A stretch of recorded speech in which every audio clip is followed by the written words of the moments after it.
एतावदुक्त्वा विरते मृगेन्द्रे प्रतिस्वनेनानस्य गुहागतेन शिलोच्चयोऽपि क्षितिपालमुच्चैः प्रीत्या तमेवार्थमभाषतेव।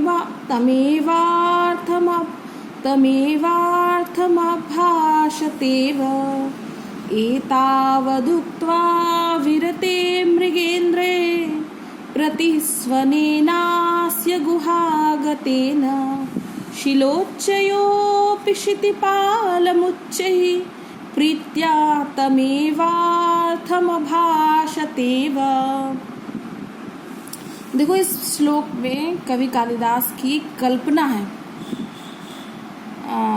कल्पना नहीं कह सकते उसे हम, सुंदर अभिव्यक्ति है। उन्होंने ये जो रघुवंशम लिखा उसमें कितनी सुंदर अभिव्यक्ति उन्होंने की है कि यही कालिदास की विशेषता है कि जब उनके ग्रंथों को पढ़ो तो लगता है कि आप स्वयं वहाँ पे उपस्थित हैं और ये घटना घटित हो रही है, आप स्वयं वहाँ उपस्थित हैं। ये उनकी अभिव्यक्ति देखो, सुंदर भावों की अभिव्यक्ति इसमें कि गुफा में प्रवेश की थी नंदिनी, सिंह ने उस पर आक्रमण किया, बचाने के लिए राजा दिलीप ने प्रयास किया लेकिन वे असफल हो गए। अब सिंह और राजा दिलीप में वार्तालाप हो रहा है, कहाँ पे हैं ये लोग? गुफा में है। तो गुफा में क्या होता है? आवाज़ गूंजती। इतनी सारी बातें जो सिंह ने कही, राजा को समझा रहा है कि हे राजन, आप लौट जाइए। तो यही बात मानो दोबारा उस गुफा में प्रतिध्वनि से गूंज उठी और मानो वह पर्वत की गुफा भी राजा को वही बात समझा रही है प्रेम से कि हे राजन, आप लौट जाइए। ये कल्पना की अभिव्यक्ति है इसमें, देखो कितनी सुंदर।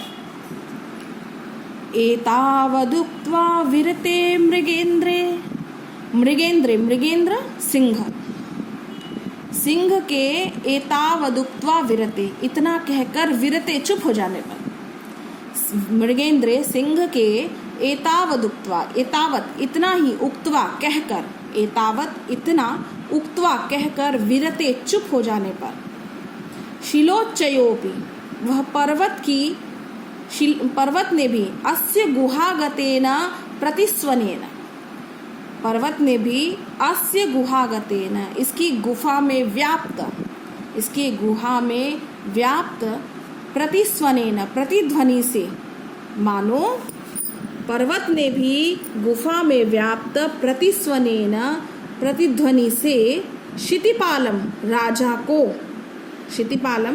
को प्रीत्या प्रेम पूर्वक ऊंचे स्वर में तमेव अर्थम अभाषतेव, वही बात समझाई।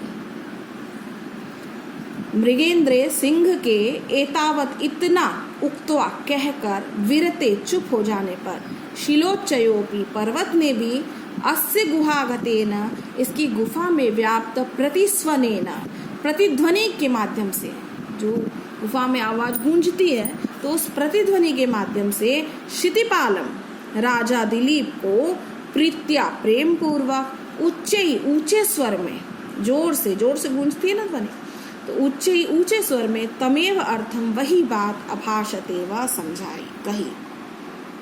एतावत उक्त्वा सिंह विरराम, यह कहकर सिंह चुप हो गया। तस्मिन् काले तस्य वाक्यस्य प्रतिध्वनि गुहा मध्ये बभूव, उस समय उसके वाक्य की प्रतिध्वनि गुफा में थी।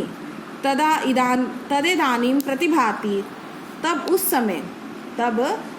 तदेदानीं उस समय प्रतिभाति, ऐसा प्रतीत हो रहा था, प्रतिभाति स्म, ऐसा प्रतीत हो रहा था, यत् कि पर्वत भी ऊंचे स्वर में प्रेम पूर्वक तत्प्रतिध्वनि मिषेण, उस प्रतिध्वनि के माध्यम से सिंह के ही कथनम समर्थयति, सिंह के कथन का समर्थन कर रहा है। एतावत उक्त्वा, इतना कहकर सिंह विरराम, सिंह चुप हो गया। तस्मिन् काले, उस समय, तस्य वाक्यस्य प्रतिध्वनि, उस समय उसके वाक्य की प्रतिध्वनि गुहा मध्ये बभूव, गुफा में थी।